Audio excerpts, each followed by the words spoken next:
Hello hello hello, ఇది TV 420 వార్తలు. చదువుతున్నది ఎర్రి డిప్ప. మొన్న మధ్య ఆంధ్రప్రదేశ్ అసెంబ్లీ సమావేశాలు వాయిదా పడినట్టే ఇప్పుడు ఢిల్లీలో పార్లమెంట్లోనూ సభలు వాయిదాలు పడుతున్నాయి.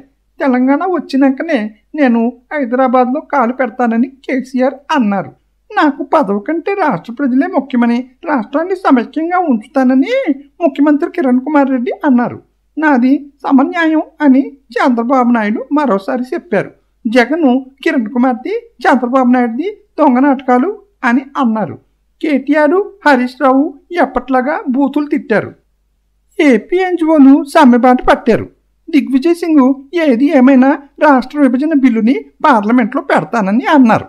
బిల్లు పాస్ అవుతుందని తెలంగాణ నేతలు, బిల్లుని అడ్డుకుంటామని సీమాంధ్ర నేతలు అంటున్నారు. లగడపాటి తన దగ్గర బెమ్మత్రం ఉందని అన్నారు. నెల రోజుల నుండి సేమ్ టు సేమ్ వార్తలు. ఇవి చదవడానికి నాకు బుద్ధి లేదు, వినడానికి వద్దులే.